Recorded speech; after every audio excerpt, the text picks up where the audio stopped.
வணக்கம் தோழா. நடந்து முடிந்த சட்டமன்ற தேர்தல் களம் யாருக்காக சாதகமா அமைந்திருக்கு? மக்களிடம் நேரில் சென்று களத்தில் இருந்த நம்முடன் தோழர் துரைசிங் தோழர் உள்ளார். அவரிடம் கேட்க வேண்டிய கேள்விகளுக்கு வாங்க கேட்போம். வணக்கம் தோழர். வாக்கு சதவீதம் ரொம்ப அதிகமா இருக்கு.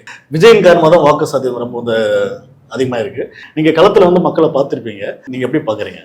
முதல்ல இந்த வாக்கு சதவீதத்துக்கு வந்துடலாம். விஜய் கூட அதான் பேசியிருக்காரு.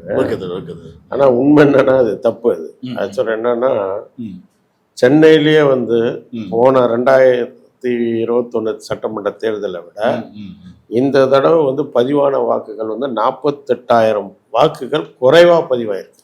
கம்மி. என்ன காரணம்? இதுதான் உண்மை.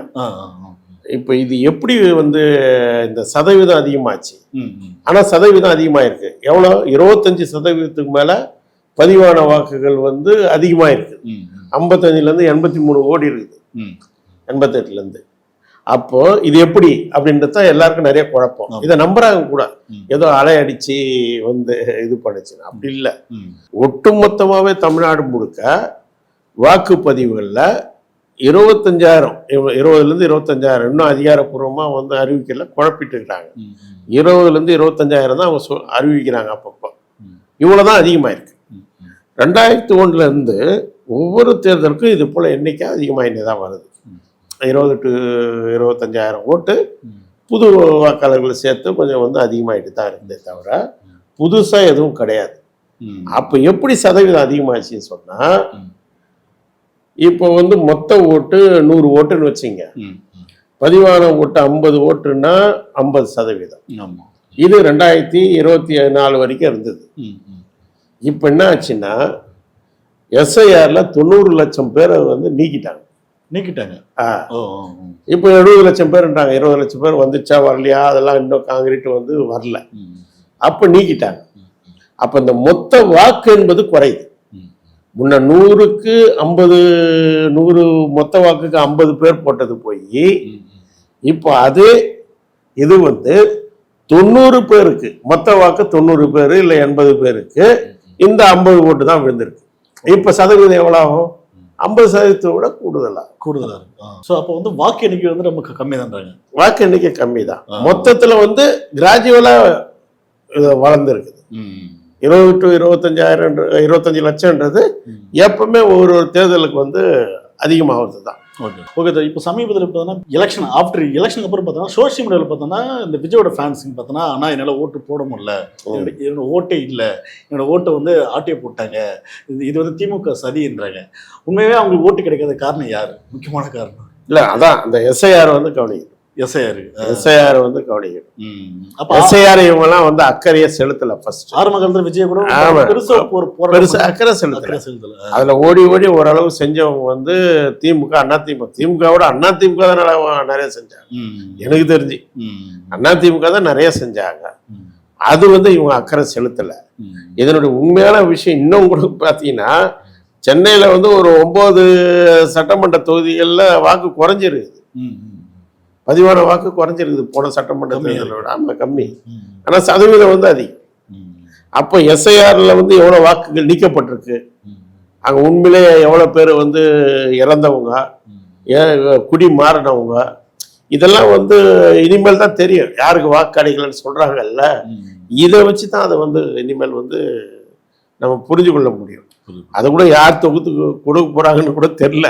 எங்கெங்க எவ்வளவு ஓட்டு மிஸ் ஆச்சுன்றத எவ்வளவு கொடுக்க போறாங்க தெரியல. ஒரு கணிசமா ஓட்டு இந்த இறப்பு, இந்த மாறுதல போயிருக்கலாம். ஒரு சில லட்சங்கள் போயிருக்கலாம்னு வச்சுங்களேன். ஒரு 25-30 லட்சம் கூட வச்சுங்க. மிச்சம் என்னன்றது தெரியல. ஏற்கனவே 20 லட்சம் புதுப்பிச்சுட்டாங்கன்னு வேற சொல்றாங்க. அதனுடைய கணக்கு என்னன்றது தெரியல. 90 லட்சம் முதல்ல சொன்னாங்க, இப்போ 70 லட்சம்னு சொல்றாங்க. அப்போ இது உண்மை எஸ்ஐஆருடைய பாதிப்பு தான். இது எஸ்ஐஆருடைய இதுல இந்த சதவீதம் பழைய இதே மொத்த வாக்கு எண்ணிக்கை போட்டீங்கன்னா 26, 24, 21 கூட 85% தான். ஓகே. இப்போ நிறைய விஜய் ஃபேன்ஸ் பார்த்தோன்னா எஸ்ஐஆர் ஃபார்ம் எழுதி வச்சுன்னு காட்டுறாங்க. அந்த ஃபார்ம் கூட கொடுக்காம, அதாவது ஓட்டு போடுனா இவனா நினைச்சிட்டாங்க பூத் ஸ்லிப்லாம் தேவையில்ல, ஜஸ்ட் ஆதார் கார்டு இருந்தா போதும், ஓட்டர் ஐடி இருந்தா மட்டும் போதும், இது மட்டுமே நம்ம வச்சு அண்ணன் விஜய் வந்து ஓட்டு போட்டலாம் அப்படின்ற கண்ணோட்டத்தில் வந்து இங்க பூத் வந்து நிறைய பேர் வந்து அழுகக்கூடிய சில வீடியோகள் நம்ம பாக்குறோம். ஒருவேளை தன்னுடைய தொண்டர்களுக்கு வந்து விஜய் வந்து அரசியல்படுத்தி, அதாவது எஸ்ஐ சார்ந்தும் மட்டும் இல்லாம ஓட்டு எப்படி போடுறது கூட விஜய் வந்து அப்படி பண்ணலையோ. ஏன்னா நிறைய வீடியோ நியூஸ் சமீபத்தில் பார்க்கலாம், சோசியல் மீடியாவில் பார்த்தோன்னா நிறைய ஃபேன்ஸ் பார்த்தோன்னா ஓட்டு இல்லை எங்க அண்ணனை வந்து ஏமாத்து பாக்குறாங்க, சதி பண்றாங்க, மத்திய அரசும் சேர்ந்து சதி பண்றாங்க அப்படி மாரி இருக்கு. இது எப்படி பாக்குறீங்க? இல்ல அது முதல்ல புதிய தலைமுறைகளுக்கு வாக்கு எப்படி செலுத்துதுன்னு தெரியல. அது வந்து ஒழுங்கா வந்து அதுக்கான இதை வந்து கொடுத்துருக்கணும், ஒரு பயிற்சியை வந்து அவங்க கொடுத்துருக்கணும். அப்படி வந்து ஒரு முறையான கட்சியா இல்ல தாவேகா வந்து அப்படி கிடையாது. தாவேகாவை பொறுத்த வரைக்கும் என்ன, இவங்க மேல வெறுப்பா இருக்கக்கூடிய இளைஞர்கள் இவங்க பக்கம் திரண்டு இருக்காங்க, அவ்வளவுதான். உலகம் முழுக்க அப்படிதான் திரண்டுறாங்க. நேபாளத்துல டிஎம்கே ஏடிஎம்கே பழைய சக்தி, இவங்கெல்லாம் பண்ணையார் சக்திகள், படு பிற்போக்கு சக்திகள். இவங்க நம்ம சமூகம் வந்து வேகமா மாறாததுக்கு தடையே இவங்க தான். அப்போ அவங்களுக்கு அது வெறுப்பா இருக்கு, ஒரு புதிய தலைமுறைக்கு வெறுப்பு இருக்கு, ஒரு வெறுப்பு. அப்போ மாறணும். சரி, ஏதோ விஜய் வந்து இவங்களை போல ஒரு இவங்களுக்கு வேற எந்த அரசியல் வெள்ளை பேப்பர், இவங்கெல்லாம் இனிமேல் தான் அரசியல் எழுதப்படணும். இவங்க எழுதாம அரசியலே இங்க நீக்கம் பண்ணது இவங்க தான். திமுக தான் கடுமையான சட்டங்கள் மூலமாக நீங்க வந்து மாணவர் தேர்தல்கள் எல்லாம் நிறுத்துந்து, மாணவர் கல்லூரிகள் நடந்த அரசியல் செயல்பாடுகள், கருத்தரங்கள், பண்பாட்டு செயல் இதெல்லாம் நிறுத்தினது இவங்க தான். முழுக்க சமூகத்துல அரசியல் நீக்கம் பண்ணாங்க. அது வந்து அதனுடைய விளைவு தான் இது. அதனுடைய விளைவு இன்னைக்கு வந்து இவங்களுக்கு எதிராக மாறி இருக்கு. அப்ப இவங்க என்ன இன்னைக்கு ஒட்டுமொத்தமா வந்து கார்ப்பரேட் கம்பெனிகளுடைய படங்கள், ஹாலிவுட் படங்கள் எல்லாம் வந்து சிந்தனை என்ன பண்ணிருக்கு, நீ எது வேணா செய்யலான்னு, வில்லன் தான் ஹீரோ, அப்படி ஒரு கருத்தை உருவாக்கும் போது அது ஒரு அராஜகம் சொல்லுவோம் நம்ம. அந்த அராஜகத்தினுடைய அதை அப்படியே கரெக்டா இவங்க நினைச்சு வராங்க, வெளிப்படுத்துறாங்க. இவங்க எல்லாம் திருடனுங்க, அதை தான் செய்யறாங்க. ஆனா அதெல்லாம் இல்லாத மாதிரி ஒரு பாவனைகளை வந்து இவங்கெல்லாம் காட்டுறாங்க. அப்ப அது வந்து இவங்களுக்கு வெறுப்பா இருக்கு. மாற்று தெரியாது இவங்களுக்கு. விஜய்க்கும் தெரியாது, விஜய்க்கு வந்து ஒன்றும் தெரியாது. விஜய் வந்து ஒரு கார்பரேட் சக்திகளை அவர் இறக்கி விடுறாங்க, அவங்க நலனுக்காக போறாரு, அவ்வளவுதான். நாளைக்கு இதுலயே வந்து ஒரு செக்ஷன் வந்து வளர்ந்து மற்ற கட்சிகள் போல தாவேக மாறப்போகுது. இப்பயே வந்து 100க்கு மேற்பட்டவங்க மற்ற கட்சிக்காரங்க தான் அதில் வேட்பாளர் போய் சேர்ந்து இருக்கிறதுல பாதிக்கு பாதி.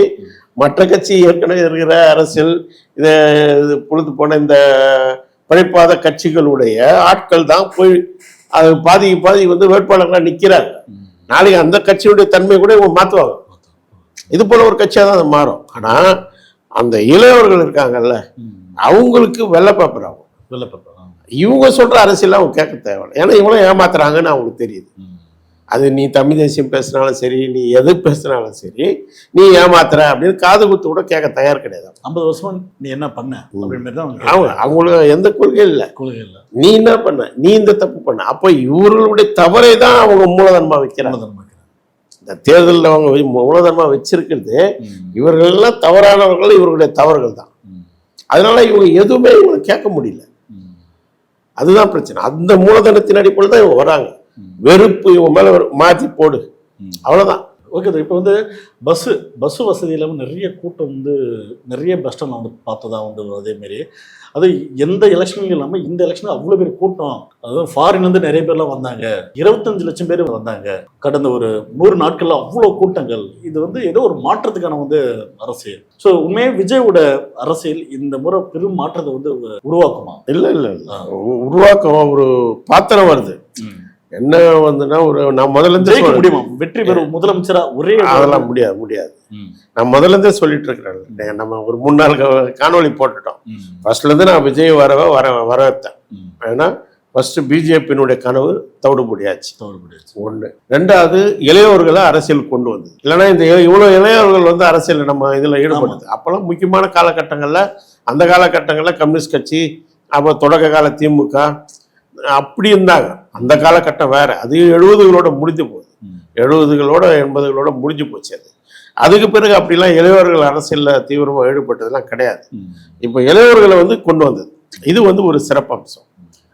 இந்த இவங்களை எப்படி மாற்ற போறோன்றதான் இருக்கிற விஷயம். இவங்க கிட்ட வந்து சரியான அரசியலை எப்படி கொண்டு போக போறோம், சரியான அரசியலை கொண்டு போற சக்திகள் வந்து இவங்க கிட்ட போனா ஒரு மாற்றம் வரும். அப்ப இந்த 2 விஷயமும் வந்து முக்கியமானது. இன்னொன்று அதிமுக பிஜேபியை மாறி நிற்கும்போது அதிமுகவை அழிச்சு அந்த இடத்துக்கு வந்து தவிக வருதுன்றது ரொம்ப முக்கியமான மாற்றம். முக்கியமான மாற்றம். மீண்டும் வந்து இங்க இருக்கக்கூடிய தமிழ்நாட்டு கட்சிகள் பின்னாடி தான் தேசிய அதாவது இந்திய கட்சிகள் வந்து சவாரி செய்யணும், இவங்ககிட்ட கெஞ்சுறது, சவாரி செய்தோ இல்லை அதற்றோ நடக்கும். இதுதான் இனிமேல் நடக்கும். அடுத்த தடவை கட்டாயம் காங்கிரஸும் இவங்கள தான் கூட்டணி இருக்க போறாங்க. அது ஆரம்பிச்ச நோக்கமே அதான். ஆனா ராகுல் காந்தி இப்பயே நடத்தணும், இப்பயே கூட்டணி போகணும்னு நினைச்சாரு. ஆனா சோனியா ஆமா அவரு தூண்டி விட்டது தான் எல்லாமே.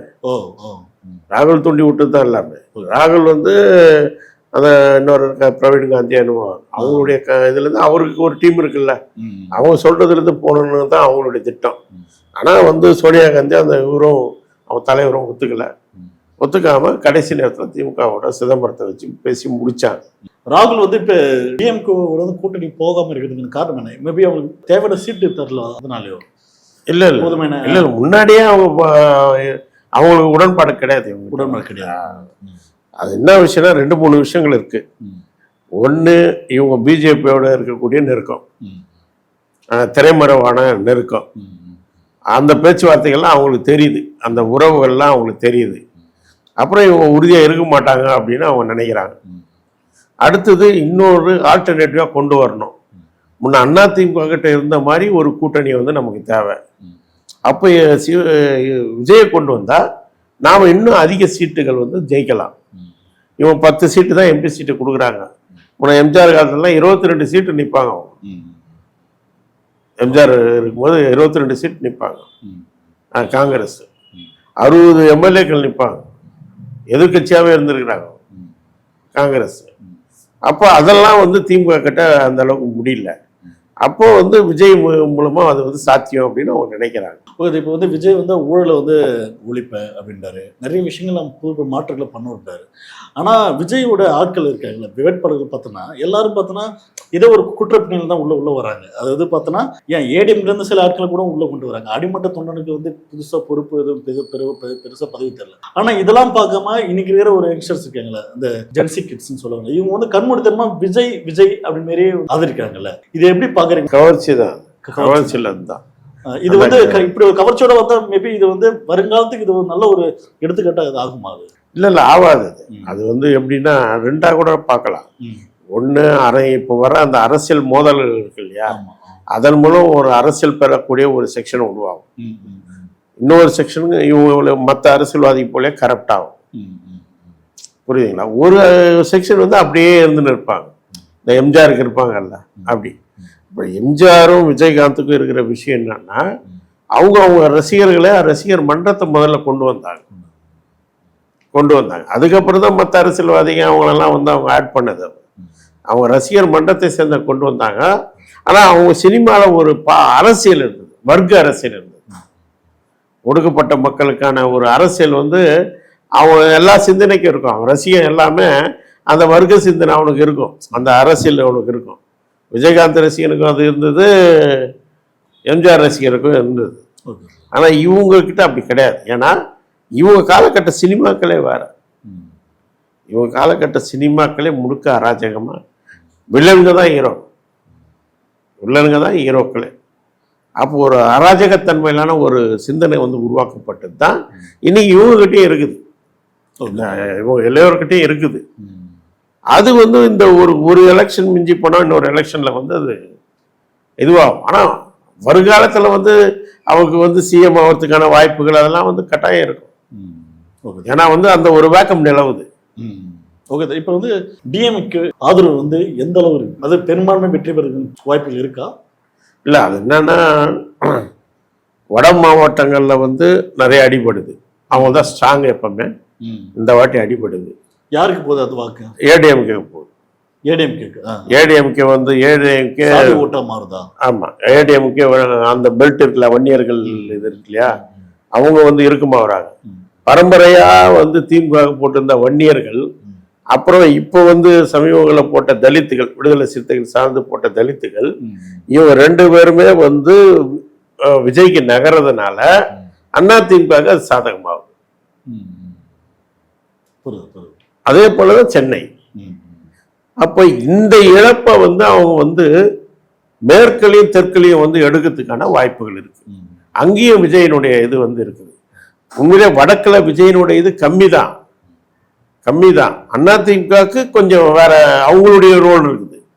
ஆனா அங்க பண்றது முழுக்க அதிமுக டேமேஜ். அப்போ வருங்காலத்துல வந்து ஏடிஎம்கே பிளஸ் டிவிகே இவங்களோட கூட்டணி வர சான்சஸ் இருக்கா? இல்ல அந்த அளவுக்கு எடப்பாடி தாக்கு பிடிச்சா அதிமுக ஒரு கட்சி தாக்கு பிடிக்கணும்ல இந்த எலெக்ஷனுக்கு அப்புறம்.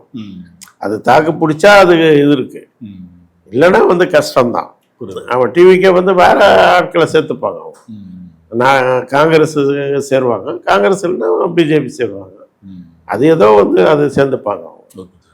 அப்போ இதில் என்ன விஷயம்னா இந்த வாட்டி இவங்க வந்து ஃபுல் மெஜாரிட்டி போன வாட்டி மாதிரி அந்த அளவுக்குலாம் வர முடியாது. மெஜாரிட்டி ஆமாம். இதில் வந்து திமுக சொல்கிறீங்க, டிஎம்கே கூட்டணி, திமுக தனி மெஜாரிட்டி வருமானதே கூட சந்தேகம். கூட்டணி வச்சு பட் ஆட்சி அமைக்கிறதுக்கு ஆமாம்.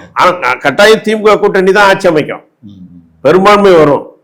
ஆனால் திமுக தனித்து அமைக்குமா, கூட்டணி ஆட்சி திமுக கூட்டணியுடைய ஆட்சி அமையுமான்றது தான் கேள்வி. ஓகே சார், இப்போ விஜயோட வருகையால் சீமானோட வாக்கு சதவீதம் எப்படி தருவது?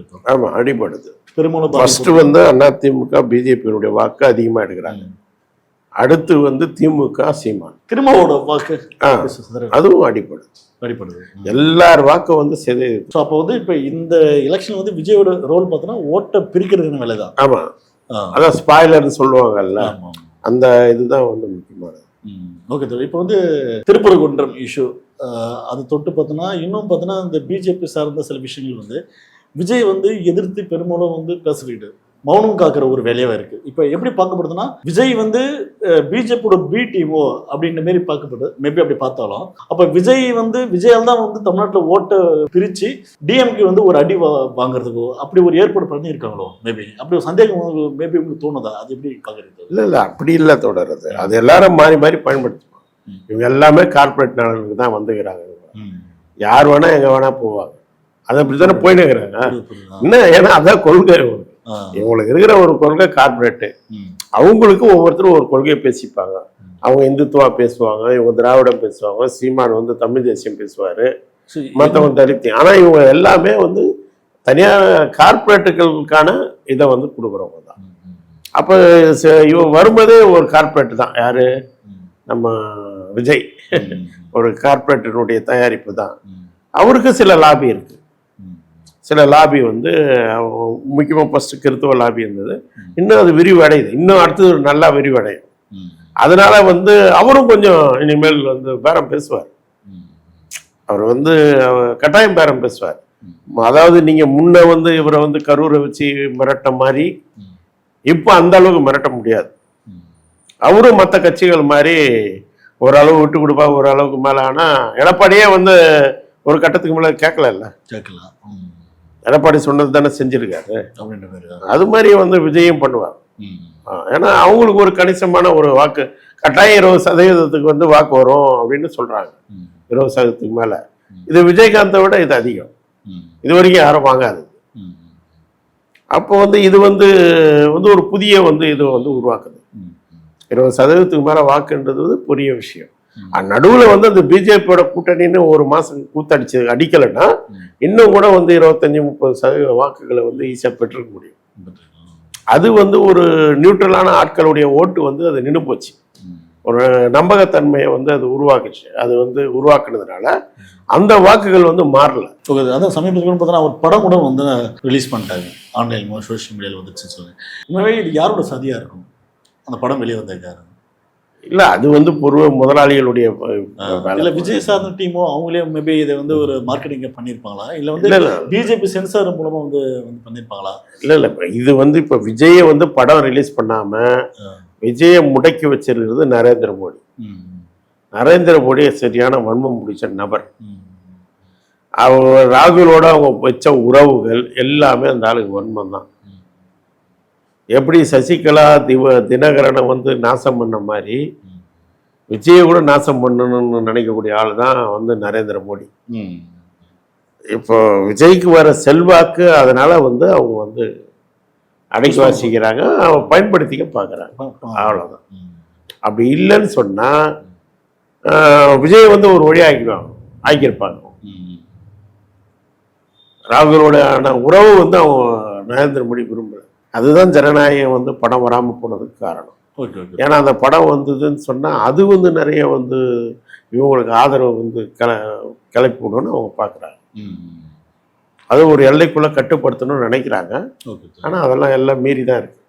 அவருக்கான ஆதரவு வந்து இவங்க நினைச்ச மாதிரி இல்லை. வருங்காலத்தில் வந்து விஜய் வந்து யாரோட கூட்டணி வைக்கிறதுக்கான பெரும் வாய்ப்பாக இருக்கும். இல்லை யார் வேணாலும் வைப்பாங்க. ஸோ அவங்களுக்கு வந்து ஏன்னா ஒரு கணிசமான இது வந்துட்டாங்க, அவங்க பேரம் பேசக்கூடிய இது வந்துட்டாங்க.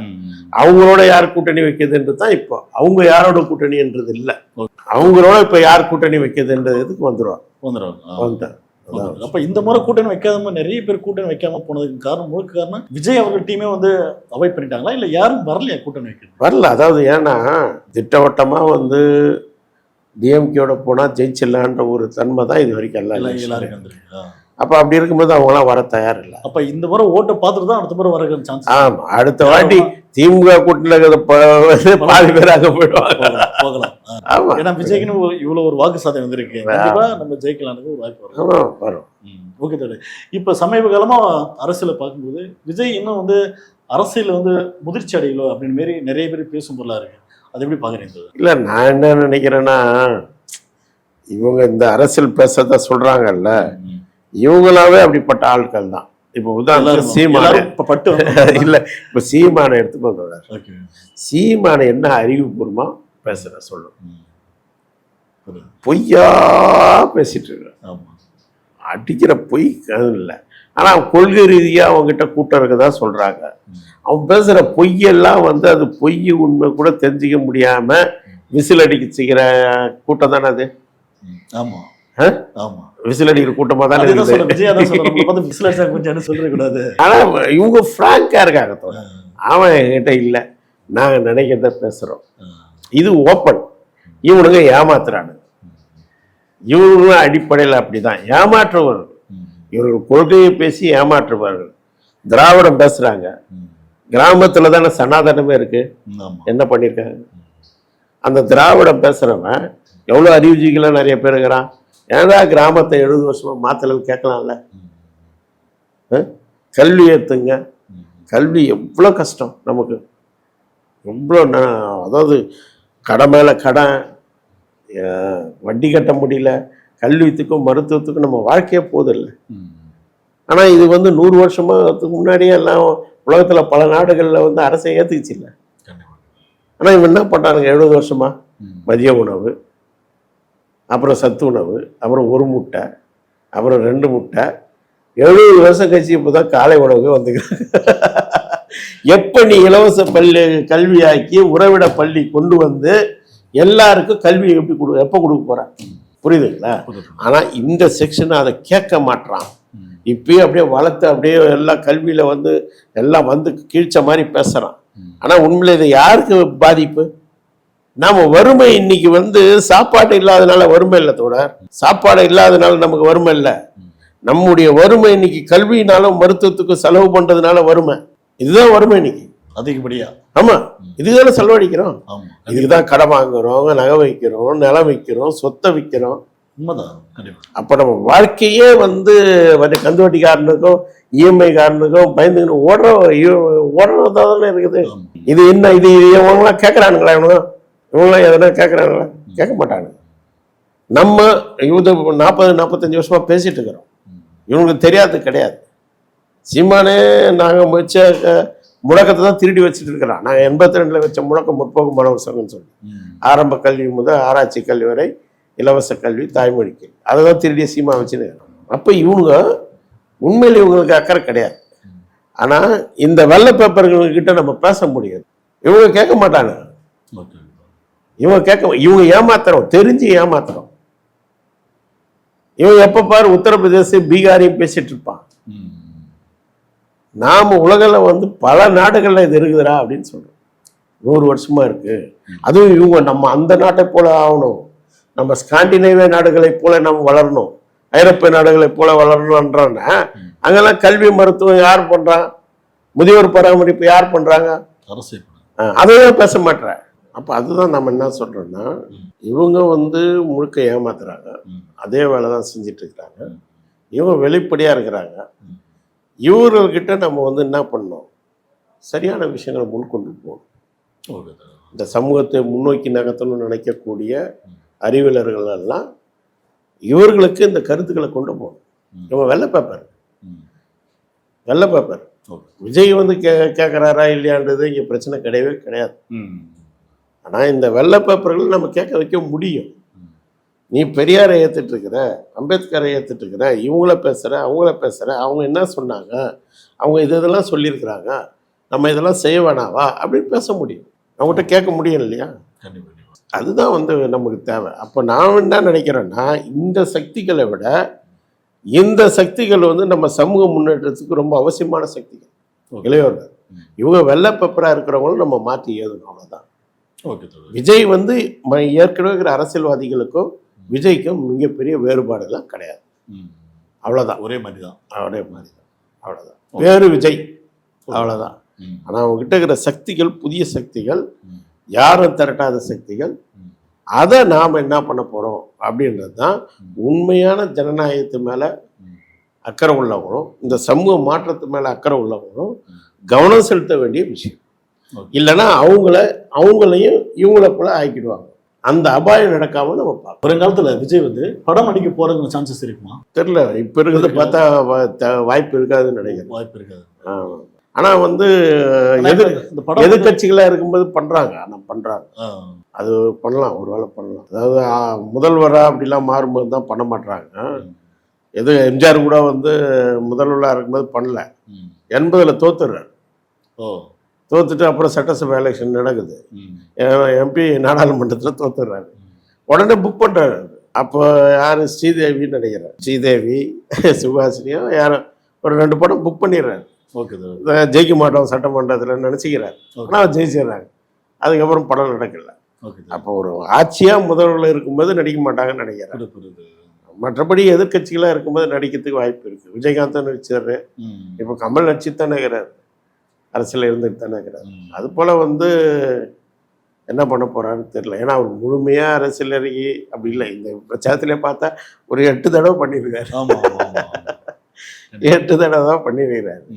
அப்போ அவர் பண்ணுற கட்சி வேலைக்கு அவர் வந்து சினிமாவில் தாராளமாக நடிப்பார். கண்டிப்பாக பார்ப்போம். மே 4ஆம் தேதி யாருக்காக வெற்றி வாய்ப்பு வந்து பெற்று தரும் பார்ப்போம். உங்கள் நேரம் ஒதுக்கி பதில் சொன்னது ரொம்ப நன்றி. நன்றி. வணக்கம்.